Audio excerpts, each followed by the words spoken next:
Grâce à mon chat, je vais devenir immortel et je vais t'expliquer comment faire pareil. Globalement, l'idée est super simple. Ça, c'est le chemin de ma vie avec tout le temps qu'il me reste à vivre. Et ici, c'est mon chat. Lui, toute sa vie, il va courir dans cette direction jusqu'à ma mort. Et ça, c'est moi, je vais être derrière lui toute ma vie et mon objectif, c'est de lui courir après pour l'attraper. Dès que je l'attrape, le jeu est terminé et je meurs. Donc moi, mon objectif, c'est de donner à mon chat le plus de super pouvoirs possible pour qu'il puisse courir le plus rapidement possible et que je ne puisse pas l'attraper facilement. Comme ça, je vis plus longtemps et je suis quasiment immortel. Bon, maintenant, imagine que je remplace mon chat par quelque chose de beaucoup plus parlant, ma santé. Et oui, t'auras compris cette analogie, toute notre vie, on va passer notre temps à courir derrière notre santé. Donc si elle n'a pas beaucoup de super pouvoirs, elle ne va pas courir très vite et on va l'attraper beaucoup plus facilement, donc on va mourir beaucoup plus facilement. Alors voici 3 super pouvoirs à implémenter dans ton quotidien pour pouvoir vivre plus longtemps. Le premier, c'est de soulever des trucs lourds et de faire fonctionner ton cœur. Des dizaines d'études scientifiques ont montré que soulever des trucs lourds au moins 3 fois par semaine améliore ta santé grâce au renforcement de tes tissus et de tes articulations. Puis pour faire fonctionner ton cœur, il te suffit de courir 2 fois par semaine à une allure d'endurance fondamentale. Voici par exemple un plan d'entraînement parfaitement adapté. Le deuxième, c'est de stimuler ton cerveau.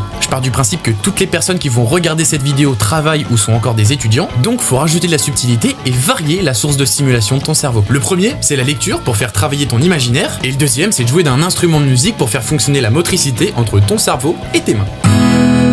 Et le troisième, c'est de s'exposer à un stress volontaire. Pour ça, la meilleure technique, c'est de prendre des douches froides ou des bains froids durant plus de 11 minutes chaque semaine pour être sûr d'avoir un maximum de bienfaits. Sinon, tu peux aussi faire des exercices de respiration, comme par exemple avec la méthode Wim Hof. Si tout ça t'intéresse, que tu veux approfondir le sujet, je te laisse commenter Maximus sous cette vidéo pour accéder à une vidéo 100% gratuite dans laquelle je te présente les 10 meilleures actions à implémenter dans ton quotidien pour donner à ton chat un maximum de super pouvoirs.